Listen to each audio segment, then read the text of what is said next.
अच्छी और सच्ची खबरों में आज सबसे पहले बात 37वें नेशनल गेम्स की, जिसकी ऑफिशियल ओपनिंग सेरेमनी गोवा के जवाहरलाल नेहरू स्टेडियम में हुई। और इस ओपनिंग सेरेमनी में प्रधानमंत्री नरेंद्र मोदी पहुंचे। उन्होंने खुली हुई गाड़ी में पूरे स्टेडियम का चक्कर लगाया और इस दौरान गोवा के मुख्यमंत्री प्रमोद सावंत, खेल मंत्री अनुराग ठाकुर और गोवा के खेल मंत्री गोविंद गौडे मौजूद रहे। और इस मौके पर सिंगर सुखविंदर सिंह जैसे कलाकारों ने अपनी परफॉर्मेंस से ओपनिंग सेरेमनी में समा बांध दिया।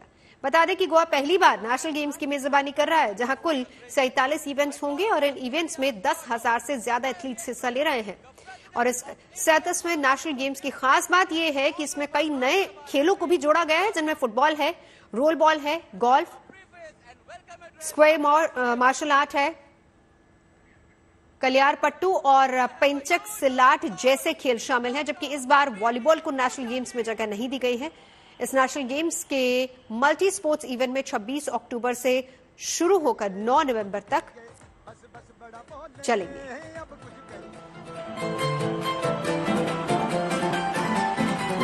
जय हो कोयलों पे रात बिताई है,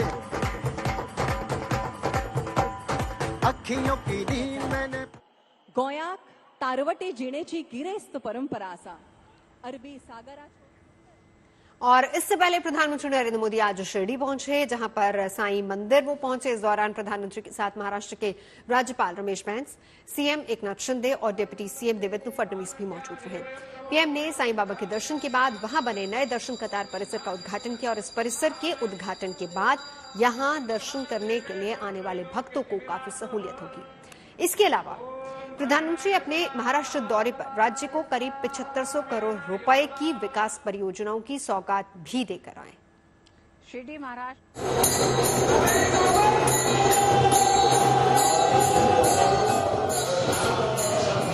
जिनके दर पर हर आम और खास की श्रद्धा से झुकते हैं शीश, जिनकी कृपा से भक्तों के बनते हैं बिगड़े काम और जिनके दर से कोई नहीं लौटता खाली। आज उन साईं बाबा के दर्शन करने प्रधानमंत्री नरेंद्र मोदी शिरडी धाम पहुंचे। साईं मंदिर पहुंचे प्रधानमंत्री दोनों हाथ जोड़े बाबा की भक्ति में लीन नजर आए। गर्भगृह में दाखिल होते ही मंदिर के पुजारियों ने प्रधानमंत्री को टीका लगाया। फिर मंत्रोच्चार के साथ शुरू हुई साईं बाबा की आराधना। इस दौरान प्रधानमंत्री ने साईं बाबा पर फूल अर्पित करके उनकी आरती की। पूजा से जुड़े हर विधि विधान बड़े ही भक्ति भाव के साथ उन्होंने किए। ओम प्राणाय स्वाहा व्यानाय स्वाहा व्यानाय स्वाहा। इस दौरान प्रधानमंत्री के साथ महाराष्ट्र के राज्यपाल रमेश बैस, सीएम एकनाथ शिंदे और डिप्टी सीएम देवेंद्र फडणवीस भी मौजूद रहे। पूजा पाठ खत्म होने के बाद प्रधानमंत्री मोदी ने साईं भक्तों को एक नए नवेले दर्शन कतार परिसर की सौगात दी। खास बात यह है कि प्रधानमंत्री मोदी ने ही इसकी आधारशिला साल 2018 में रखी थी और आज उन्हीं के हाथों इसका उद्घाटन भी किया गया। श्री साई बाबा संस्थान ट्रस्ट शिरडी के माध्यम से हम नया न्यू क्यू कॉम्प्लेक्स कंस्ट्रक्शन का काम 2018 से शुरू हुआ था। इस काम का भूमि पूजन माननीय पंतप्रधान मोदी साहेबांच्या हस्तातून उस समय भूमि पूजन हुआ था। इसका ऑलमोस्ट 1 से 9 कोटी का टेंडर था और इसमें 2022 में ये पूरा काम खत्म हो गया। शिरडी का साईं बाबा मंदिर महाराष्ट्र के प्रसिद्ध धार्मिक स्थलों में से एक है, जहां हर साल देश दुनिया से करोड़ों भक्त बाबा के दर्शन करने पहुंचते हैं। साल दर साल साईं भक्तों का ये आंकड़ा बढ़ता जा रहा है, खासकर त्योहारों के मौकों पर। और इसी बात को ध्यान में रखते हुए ही इस नए दर्शन कतार परिसर का निर्माण किया गया। परिसर में साईं भक्तों की सुरक्षा और सुविधा से जुड़ी हर चीज का ख्याल रखा गया है। भक्तों को गर्मी का एहसास न हो, इसके लिए पूरा परिसर एयर कंडीशन और पंखों से लैस है। तीर्थ यात्रियों के सामान की जांच के लिए हॉल के एंट्री गेट पर एक्सरे स्कैनर और सीसीटीवी कैमरे लगाए गए हैं। इस हॉल के द्वार साईं भक्तों के लिए खुल चुके हैं और अब दर्शन के लिए कतार में लगने वाले भक्तों को धूप, धूल और आंधी बरसात का सामना नहीं करना पड़ेगा। 10,000 भक्तों लोगों का सीटिंग कैपेसिटी का व्यवस्था उसमें किया और वो एसी रूम का पूरा सेंट्रलाइज्ड एसी का व्यवस्था उधर है और स्टेयर्स का व्यवस्था किया, लिफ्ट का व्यवस्था किया और सिक्योरिटी के हिसाब से हम बॉडी चेकिंग का स्कैनर लगाया बैग चेकिंग का स्कैनर भी उधर लगाया और छोटा छोटा काउंटर्स भी रहेगा, डोनेशन का सेल भी उधर करने वाले हम। ऐसा सब सुविधा भक्तों के लिए उधर करने के लिए हम पूरा किया। छत्रपति शिवाजी महाराज की। साईं भक्तों को ये सौगात देने के बाद प्रधानमंत्री ने अपने महाराष्ट्र दौरे पर करीब 7500 करोड़ रुपए की विकास परियोजनाओं का उद्घाटन और शिलान्यास किया। इसमें स्वास्थ्य, रेल, सड़क, तेल, गैस और खेती किसानी के क्षेत्र से जुड़ी कई योजनाएं शामिल हैं। शिरडी से नितिन मेराणे के साथ bureau report, good news today. आगे बढ़ते हैं और अब बात अयोध्या में होने वाले रामलला के प्राण प्रतिष्ठा कार्यक्रम की। 22 जनवरी 2024 की तारीख जैसे जैसे नजदीक आ रही है, वैसे वैसे प्राण प्रतिष्ठा कार्यक्रम से जुड़ी तैयारियों को और तेज किया जा रहा है। एक दिन पहले मंदिर ट्रस्ट से जुड़े लोग इसी सिलसिले में प्रधानमंत्री से मिलने के लिए पहुंचे थे और उन्हें इस कार्यक्रम में आने के लिए न्योता दिया, जिसे प्रधानमंत्री ने स्वीकार कर लिया। और इस मुलाकात के बाद राम मंदिर ट्रस्ट के महासचिव चंपत राय सामने आए और उन्होंने प्रेस कॉन्फ्रेंस कर 22 जनवरी के दिन होने वाले प्राण प्रतिष्ठा कार्यक्रम की तफसील से जानकारी दी।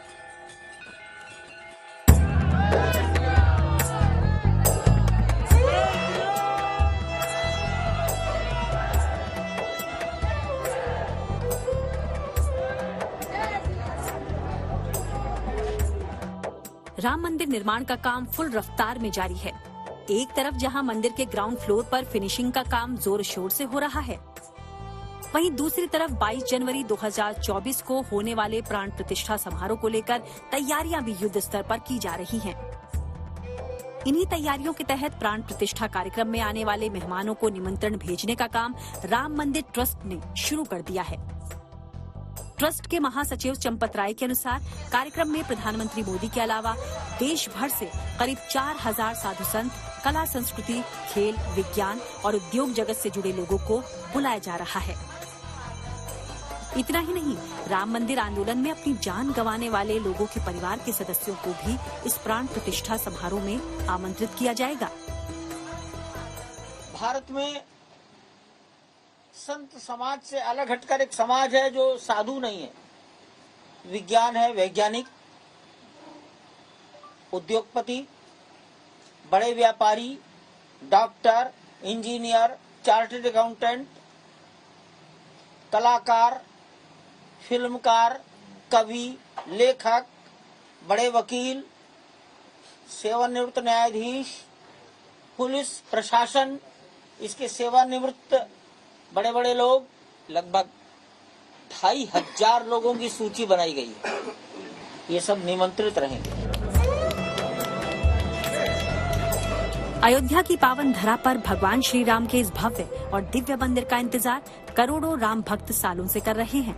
उनका ये इंतजार 22 जनवरी को खत्म हो जाएगा, जब दिन में 12 बजे मंदिर के गर्भगृह में राम लला की प्राण प्रतिष्ठा होगी। बताया जा रहा है कि प्राण प्रतिष्ठा की ये पूरी प्रक्रिया करीब 3 घंटे चलेगी।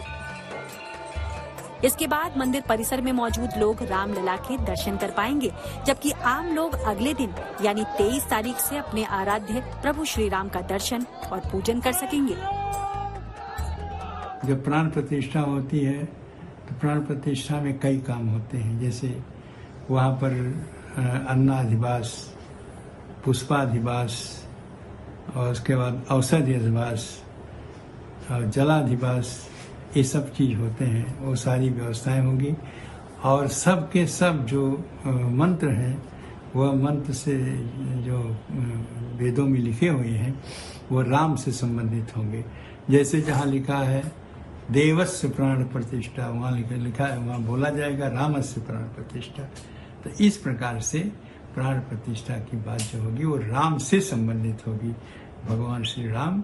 और रमन्ते योगिनो यस्मिन् नित्यानंदे चिदात्मनि इति राम परिणासो पर ब्रह्मा विधीयते। पर ब्रह्म परमात्मा स्वयं राम के रूप में अवतार लिए हैं, ठीक है। इसलिए सभी देवताओं से उत्तम और श्रेष्ठ हैं, इसलिए उसी श्रेष्ठता के अनुसार ही उनकी प्राण प्रतिष्ठा होगी।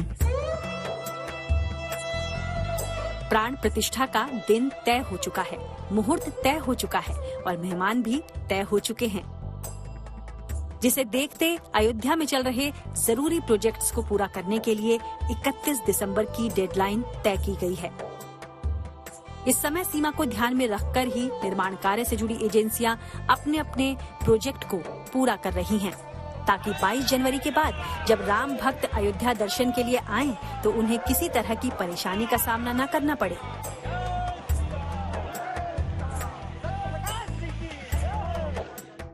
अयोध्या से अभिषेक मिश्रा, बनबीर सिंह और शिल्पी सेन के साथ bureau report, good news today.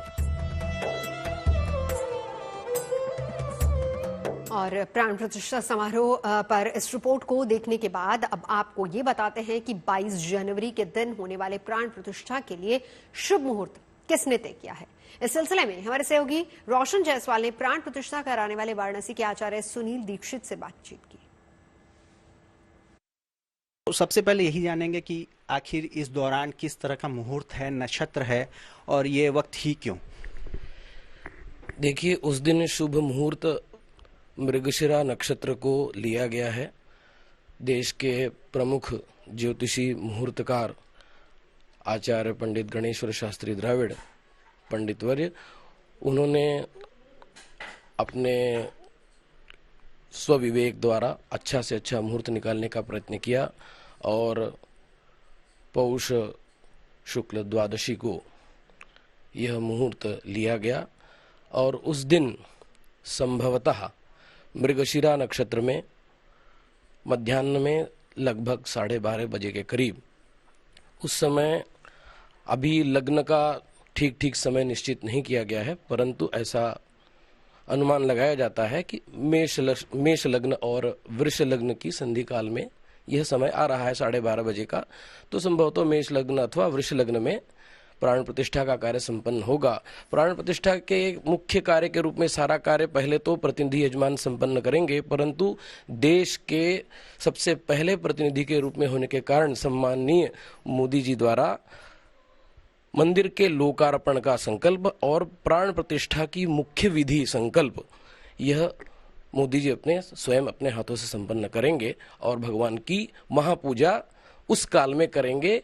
और उसी समय जब वो यह पूजा संपन्न करेंगे तो हमारे देश के सभी भागों से आए हुए वेदों की सभी शाखाओं के विद्वान अपनी अपनी शाखा के मंत्रों का पाठ करेंगे और सभी शाखाओं द्वारा भगवान रामलला की प्रतिष्ठा वहां संपन्न होगी। और प्राण प्रतिष्ठा के बाद रामलला के दर्शन के लिए रोजाना करीब 1 लाख लोगों की अयोध्या आने की उम्मीद जताई जा रही है। ऐसे में जब इन बड़ी संख्या में श्रद्धालु देश और दुनिया से यहां पर आएंगे तो उनके रहने खाने पीने को लेकर अयोध्या के होटल्स में किस तरह की तैयारियां हैं, ये भी हम आपको दिखाते हैं। देखिए मेरे सहयोगी अभिषेक की रिपोर्ट। अयोध्या में राम मंदिर की तारीख के ऐलान के साथ में ही अब तमाम तरह की तैयारियां शुरू हो चुकी हैं और इसका असर यहाँ की होटलों, यहाँ के रेस्टोरेंट्स और तमाम जगहों पर दिखाई देता है। ऐसे एक होटल के बाहर हम मौजूद है। यहाँ आप देखें किस तरीके से इस होटल के एक्सटेंशन का काम चल रहा है। माना जा रहा है कि हजारों नहीं बल्कि 1 लाख से ज्यादा की संख्या हो जाएगी उस दिन और यही कारण है यात्रियों के ठहरने के लिए अलग अलग तरह की व्यवस्थाएं यहाँ पर की जा रही है। आप देखिए किस तरीके से होटल के जो निर्माणाधीन स्ट्रक्चर उसको और बढ़ाया जा रहा है। कमरों की संख्या बढ़ाई गई है, सौंदर्यीकरण किया जा रहा है। इसके अलावा नए कमरों की व्यवस्था भी अयोध्या में अलग अलग जगहों पर की जा रही है। अयोध्या में होटलों ने खास तैयारी भी की है। कैसी तैयारी हम आपको दिखाते हैं। स्पेशल स्वीट रूम बनाया गया है। इस स्वीट रूम में जब आप जाएंगे और आप अंदर पहुंचेंगे तो आपको लग्जरी का पूरा नजारा दिखेगा और इसके साथ ही साथ अयोध्या की पूरी फीलिंग भी आपको दिखाई देगी। इस होटल के इस कमरे में मैंने चेक इन कर लिया है। ये रामायणा स्वीट है और यहाँ पर आप देखिए किस तरीके से उत्तर प्रदेश की एक सौंदर्य का झलक दिखता है। इसके साथ ही साथ पूरे ऐशो आराम के साथ ही कमरा बनाया गया है और ऐसे ही कमरे जो है होटलों में तैयार किए जा रहे हैं उन तमाम वीआईपी और महत्वपूर्ण गेस्ट के लिए जो कि यहाँ पर रुकने के लिए आएंगे। इसके अलावा इस कमरे की स्वीट की खासियत ये भी है कि इस तरीके की बड़ी बड़ी बालकनीज आपको इससे अटैच मिलेगी। हमारे साथ गोपाल शुक्ला जी है, शेफ है यहाँ के, उनसे बात करेंगे। आपने किस तरीके की तैयारी की है, खासतौर पर 22 जनवरी के आसपास की डेट्स में आएंगे, क्या कुजीन रहने वाला है, खाने को लेकर के आपने क्या कुछ किया? नमस्ते। हम लोगों ने खाने के लिए पहला सात्विक थाली को किया हुआ है जो कि पूरी प्लेट मेरे 9 आइटम रहेंगे। उसमें से रोटी, डेजर्ट, पनीर की सब्जी इसी है। उसके बाद हमने रागी के बिस्किट और रागी के डेजर्ट और उसके बाद में कंदमूल फल के डेजर्ट, ये सब हमने व्रत वालों के लिए हमने तो तैयार किया हुआ है। और बाकी तो हमारा होटल वेजिटेरियन है, इसमें सबको अब कुछ खाना नहीं है। सात्विक खाना होगा, सात्विक आवरण में सात्विक खाना होगा, सात्विक बिस्किट होगी, सात्विक डेजर्ट होगा हमारा। चलिए आगे बढ़ते हैं और अब बात करते हैं दिल्ली और एनसीआर में सांसों पर आ रहे संकट की। त्योहारी मौसम में देश की राजधानी दिल्ली में प्रदूषण को लेकर लगातार चिंता जाहिर की जा रही है। पिछले 3 दिनों से दिल्ली के AQI यानी एयर क्वालिटी इंडेक्स में लगातार बढ़ोतरी हो रही है और उसी का नतीजा ये है कि AQI 256 तक पहुंच गया, यानी दिल्ली की आबोहवा खराब श्रेणी में आ चुकी है। जाहिर है कि सर्दियों की आहट के साथ ही आपकी चिंता भी बढ़ गई होगी। आपकी इसी चिंता को कम करने के लिए ही दिल्ली की केजरीवाल सरकार की तरफ से इस साल चौथी बार रेड लाइट ऑन गाड़ी ऑफ अभियान की शुरुआत की गई है। हालांकि इस बार वॉलंटियर्स की जगह आम आदमी party traffic signal red light पर गाड़ियों को बंद करने की अपील कर रही है ताकि दिल्ली में प्रदूषण कम करने में मदद मिल सके। हालांकि तकनीकी तौर पर रेड लाइट ऑन गाड़ी ऑफ पहले से प्रदूषण पर काबू पाने में कितनी मदद मिल पाएगी ये कहना फिलहाल मुश्किल है, लेकिन सेंट्रल रोड रिसर्च इंस्टीट्यूट की एक रिपोर्ट के मुताबिक ट्रैफिक सिग्नल रेड लाइट पर वाहन बंद करने से प्रदूषण में 9% तक की कमी आ सकती है। और इस बात में कोई दो राय नहीं है कि प्रदूषण बढ़ाने में पेट्रोल और डीजल से चलने वाली गाड़ियां भी पीछे नहीं है। 5 साल से अक्टूबर के आखिरी हफ्ते से लेकर दिवाली तक दिल्ली में प्रदूषण खतरनाक स्तर पर पहुंच जाता है। दिल्ली और उसके आसपास के शहरों में रहने वाले लोगों का दम घुटने लगता है, सांस फूलने की समस्या होने लगती है। ज्यादातर लोगों को रेस्पिरेटरी मेडिसिन से जुड़े डॉक्टर्स के यहाँ दौड़ लगानी पड़ती है। अगले 2 महीने तक दिल्ली सांस लेने लायक रह सके, इसीलिए केजरीवाल सरकार ने एक बार फिर से रेड लाइट ऑन गाड़ी ऑफ अभियान छेड़ा है। इस अभियान के भरोसे 9% तक प्रदूषण कम होने का दावा किया जा रहा है। अब प्रदूषण कम हो या ना हो, लेकिन एक बात तो तय है कि महंगे पेट्रोल और डीजल की वजह से आपकी जेब पर पड़ने वाला बोझ कुछ कम जरूर होगा। भागदौड़ वाली इस जिंदगी में ज्यादातर लोग ट्रैफिक सिग्नल लाल होने पर भी अपनी गाड़ी का इंजन बंद करना भूल जाते हैं या कहें कि करते ही नहीं है, जिसका नतीजा ये होता है कि हर साल कई 100 करोड़ों का महंगा पेट्रोल डीजल फूक जाता है। लेकिन अगर हम लाल बत्ती होने पर इंजन बंद करने की आदत डाल लें तो हमारी आर्थिक सेहत भी अच्छी हो सकती है। पेट्रोलियम कंजर्वेशन रिसर्च एसोसिएशन की अगर माने तो दिल्ली में एक गाड़ी हर दिन 15 से लेकर 20 मिनट तक ट्रैफिक सिग्नल पर रुकती है। इस दौरान उसका इंजन ऑन ही रहता है, जिसका नतीजा ये होता है कि कम से कम 200 मिलीलीटर पेट्रोल या फिर डीजल बेवजह जल जाता है, जिसकी कीमत आज के समय में 20 रुपए से ज्यादा है। लेकिन अगर हम हर बार लाल ट्रैफिक सिग्नल पर अपनी गाड़ी का इंजन बंद कर देते हैं तो हर दिन करीब 20 रुपए का पेट्रोल बच जाएगा। इस नियम पर अगर हम पूरे महीने चले तो आखिर में हमारे बटुए में 600 रुपए से ज्यादा होंगे। साल 2020-21 में ये संख्या 1,22,53,350 थी। दिल्ली में इस समय 79,17,000 से ज्यादा वाहन हैं, जिनमें कार, ऑटो, टैक्सी, बसें, एम्बुलेंस, ढुलाई वाहन के अलावा दूसरे रजिस्टर्ड वाहन भी शामिल हैं। पिछले कुछ महीनों में तकरीबन 50 लाख वाहनों के रजिस्ट्रेशन रद्द किए गए हैं। रजिस्ट्रेशन रद्द किए जाने वाले वाहनों में 10 साल से पुराने डीजल वाहन और 15 साल से पुराने पेट्रोल वाहन शामिल हैं। फिलहाल दिल्ली में 10 सेकंड से लेकर 3 मिनट तक का लाल सिग्नल होता है और अगर हर वाहन चलाने वाला रेड लाइट ऑन गाड़ी ऑफ से जुड़े नियम का सख्ती से पालन करे तो हर साल दिल्ली में करीब 250 करोड़ का तेल बचाया जा सकता है। हालांकि दिल्ली सरकार के रेड लाइट ऑन गाड़ी ऑफ अभियान का फायदा सिर्फ लंबी रेड लाइट पर ही होगा। अगर लाल सिग्नल 20 सेकंड से छोटा है तो बचत के लिहाज से ये फायदे का सौदा नहीं, क्योंकि एक गाड़ी को पूरी तरह से बंद और दोबारा शुरू होने में 10 सेकंड से ज्यादा का वक्त लगता है, जिसकी वजह से बहुत ही कम समय के लिए बचाए गए तेल को आपकी गाड़ी दोबारा इस्तेमाल नहीं कर पाती है। उल्टा बहुत कम अंतराल के लिए बार बार गाड़ी बंद होने की वजह से उसकी सेहत पर असर जरूर पड़ने लगता है। रखरखाव के लिहाज से भी गाड़ी की मेंटेनेंस महंगी पड़ने लगती है। कार सर्विस के दौरान आपको ज्यादा कीमत चुकानी पड़ सकती है और इसीलिए अगर अभियान को सफल बनाना है तो फिर ट्रैफिक सिग्नल को 20 सेकंड से ज्यादा रखना होगा, ताकि गाड़ी चलाने वाले भी बढ़ चढ़कर इस अभियान में हिस्सा लें, जिससे प्रदूषण के साथ साथ महंगे तेल की बर्बादी पर भी लगाम लगाई जा सके। खबरें सच्ची होनी चाहिए, अच्छी खुद ब खुद लगती हैं। Navjot Randhawa signing off. आप सुन रहे गुड न्यूज और देखते रहिए गुड न्यूज टुडे।